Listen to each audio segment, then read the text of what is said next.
Good afternoon, Packers fans. Aaron Negler here with your Packers Daily Chat, coming to you live on the Cheesehead TV social channels. It's Thursday afternoon. Hope you'll join both Corey Banky and myself later this evening for the season finale of Packer Transplants Live. But in the meantime, it's called Packers Daily. I try to do these daily. I know I've missed a few on days that we've had transplants, but a lot of that's been due to the schedule here at LiveX. But here to talk some Packers and here to say, the Packers are heading into obviously a very significant offseason. They're always fraught with choices that could push the franchise in a direction or another, etc.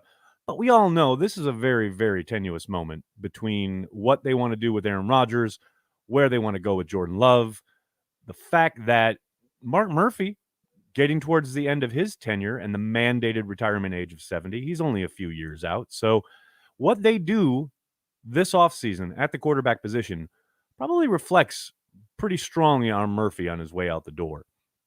Now, I say this all to bring up the point that history, if you look at the 100-plus year history of the Green Bay Packers, history is on Green Bay's side only because they have history to guide them. I understand that there are times when this team has made some unwise, unsound choices as to where they want to go with either the superstar quarterback or just as a franchise in general. But with the breadth of history they have to draw from and the fact that they do have strong leadership at the top, starting with Mark Murphy, I feel pretty confident.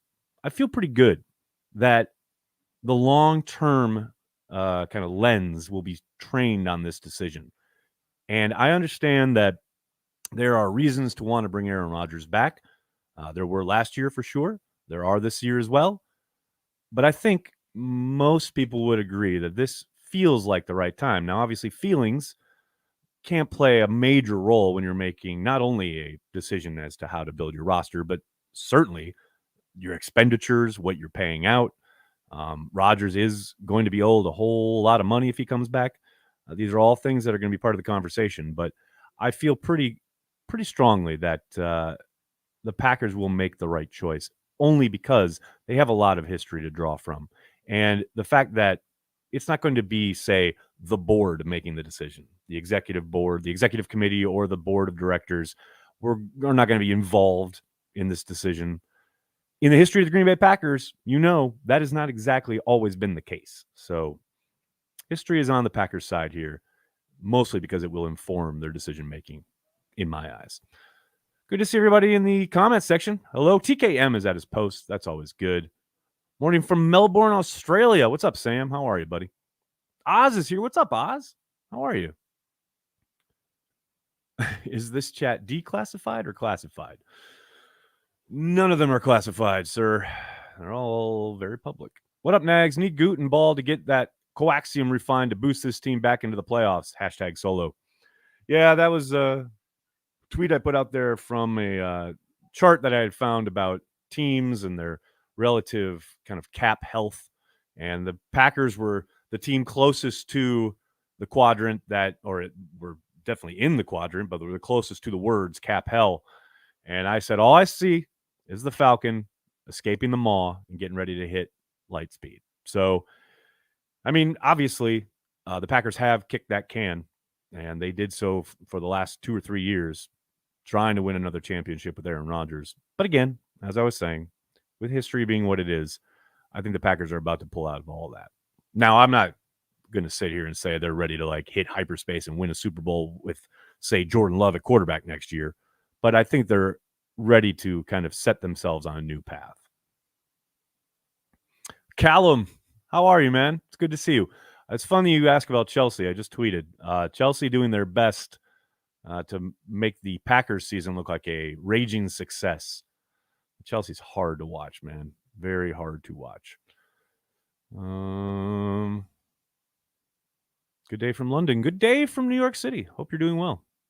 Jeezy Baby, thanks to the super chat. I think Rodgers has 59,515,000 reasons to play next year. You think they bring Tunyon back? Or what's the future for tight end? I think there's a decent chance Tunyon is back on a pretty team-friendly deal.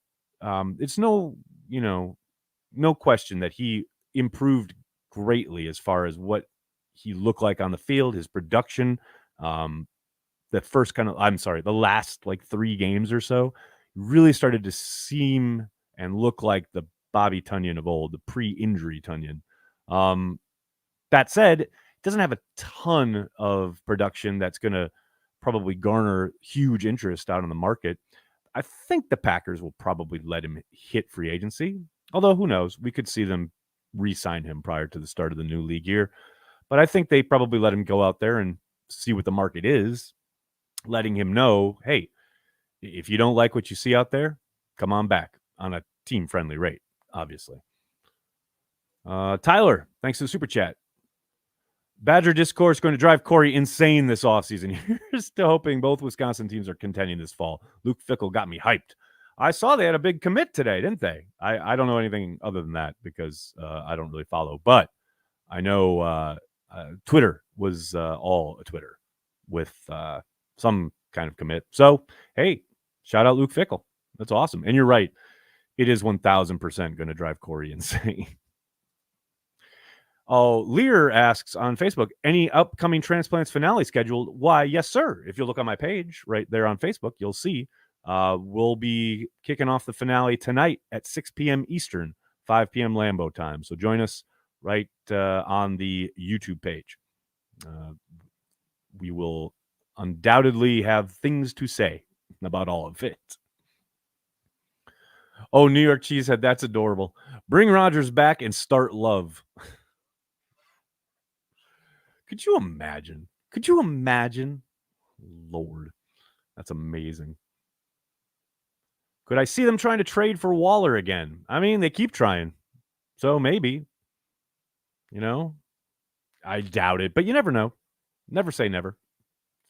I would think, Brian likes a player. He usually keeps after it until he gets the player. So anything's possible.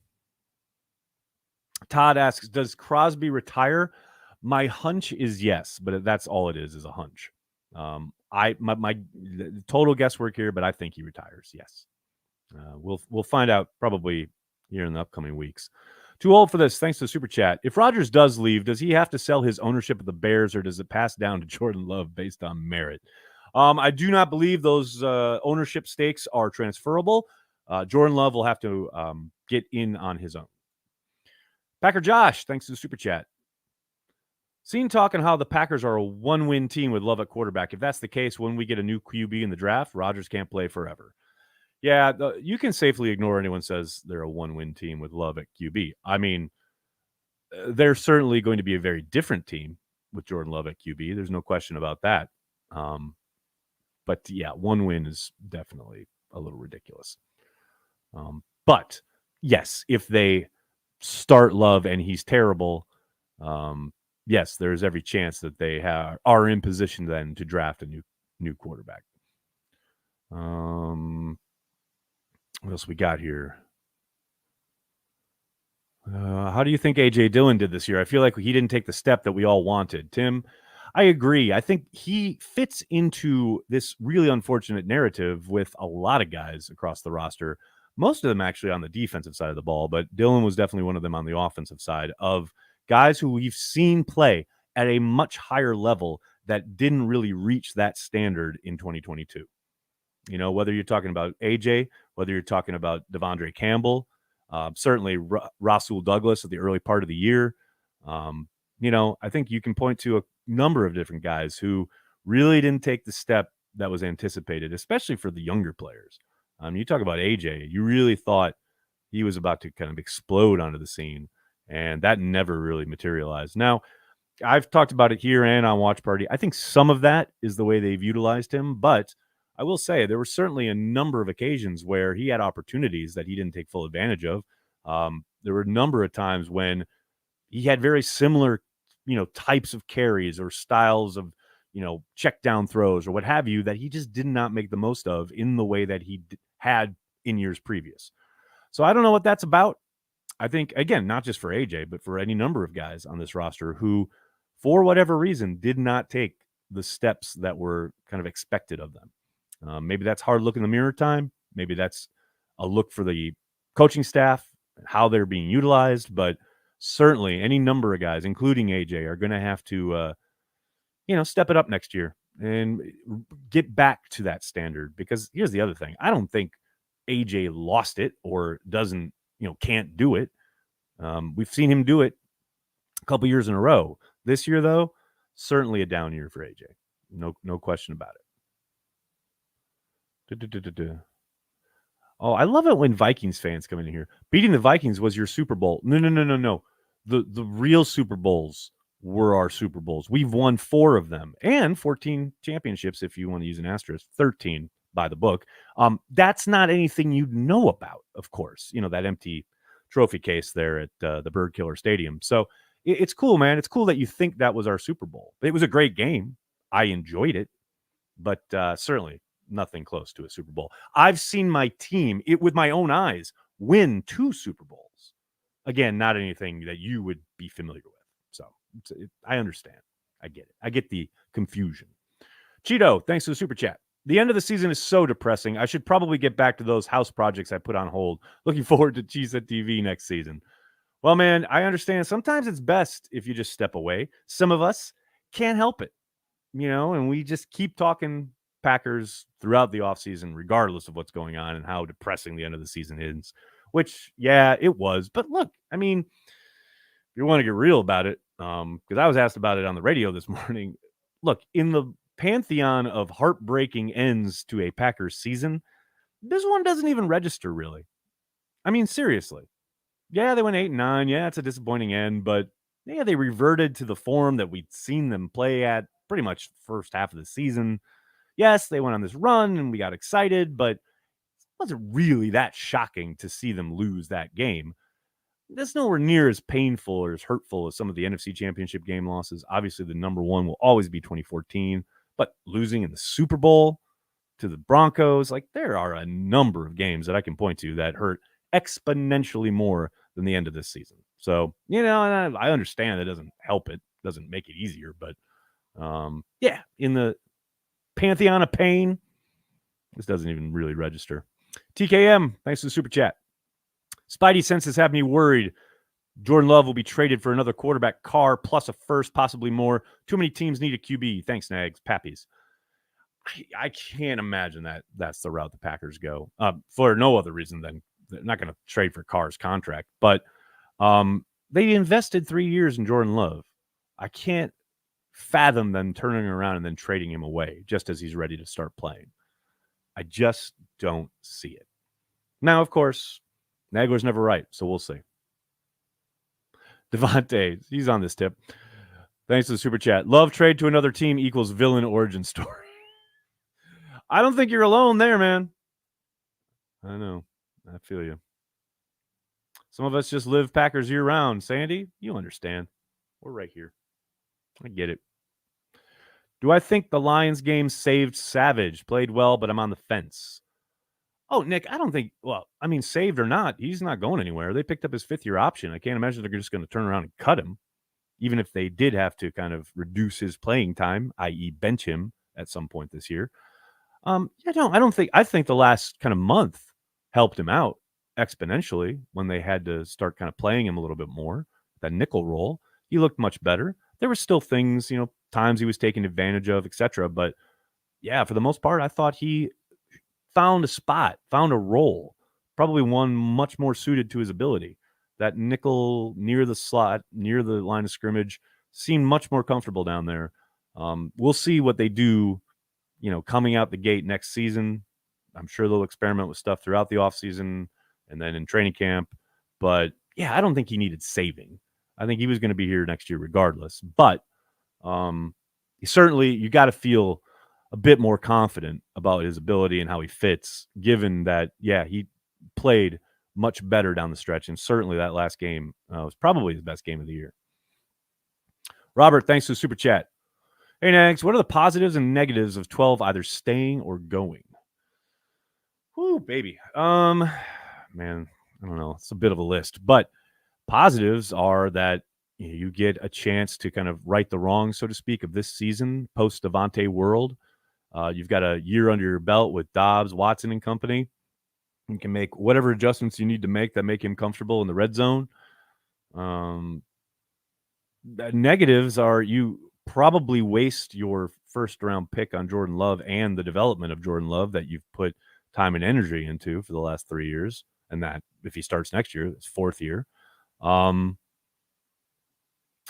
The longer he stays around, the more painful that cap situation is going to be when he does eventually leave, either by a trade or retirement.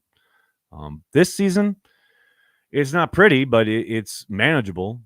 Next offseason, it gets real dark. So, there are probably a few others that I'm forgetting, but and then also he's about to hit 40 years old. You got a 40-year-old QB running your offense the next winter when he's already looked old and cold the last 3 winters. I don't know, man. I don't know. I don't view that as much of a positive as Mike would have said. Johnny Rivers, what's up, man? Thanks for the super chat. I can't see Goot trading Rodgers. Decent chance they'd be paying him $40 million to win a Super Bowl for someone else 1 year after extension. Optics would not be good. See, I don't know, man. I totally get what you're saying, but do we really think Aaron Rodgers, I've got to have this offense completely designed around my kind of desire to work in a certain way, is going to walk in anywhere in 1 year and take a team to the Super Bowl? With just, yeah, sure.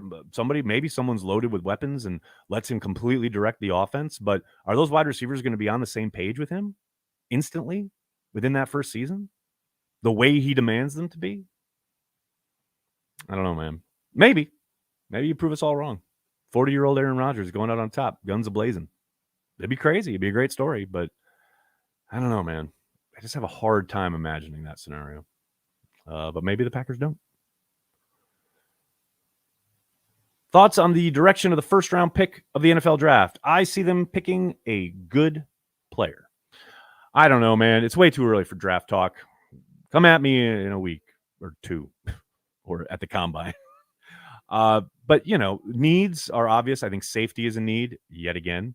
I'm always good adding defensive linemen. Dean Lowry is set to be a free agent, I believe. And I know they've utilized some draft capital at the position already, but you can never have too many big men to control the line of scrimmage, especially when your run defense is as porous as the Packers has been. I don't doubt they'll probably take another wide receiver. Now, first round, I doubt it. But yeah, we'll see. We'll get closer and we get a better idea of what the draft is actually shaping up to look like. New York Cheese said, I think Rodgers wants to retire a Packer and not go to another team. I completely agree. 1,000% think that is part of the driver of these conversations that he's having with the Packers. Like it's been reported, Tuesday and Wednesday, he was meeting with the Packers, various conversations being had. I have to think one of the things that he is reiterating, as he has said publicly many times, is that his main driving desire is to retire as a member of the Green Bay Packers and to only have played for one team throughout his entire career. And hey, I dig that, man. I get it. I just don't know if it's going to happen in Green Bay this year with the Packers signing off on it. We shall see. Lions better than Vikes. Convince me otherwise. They're a tough-ass team. There's no doubt about it. As far as who's better, I'd probably go with the Lions, but it's not like the Vikings don't have a boatload of talent. I think the Lions have a slightly better defense, but both their defenses are pretty terrible. You'd never know that given by the Packers' performance on Sunday night. But I think the Lions are obviously a tougher team and a kind of more fundamentally sound team. And those teams are always hard. That's always a tough out, week in and week out, no doubt about it. All right, everybody, I'm going to have to get going. Can't thank you enough for hanging out, talking Packers each and every day, Monday through Friday, right here on the Cheesehead TV social channels. I'll be live with Corey at 6 p.m. Eastern on the YouTube channel. So please join us for the season finale of Packer Transplants Live. We'll go over the gut-wrenching loss to the Lions. We'll look ahead and see what the offseason holds and obviously talk all things green and gold. So please do me a monster favor. Hit like on this video. Subscribe to the channel, and then tell your friends and tell your family. Cheesehead TV. We are devoted to Green Bay Packers fans worldwide. Thanks a lot, everybody. Have a great night. See you at Transplants. Go Pack Go.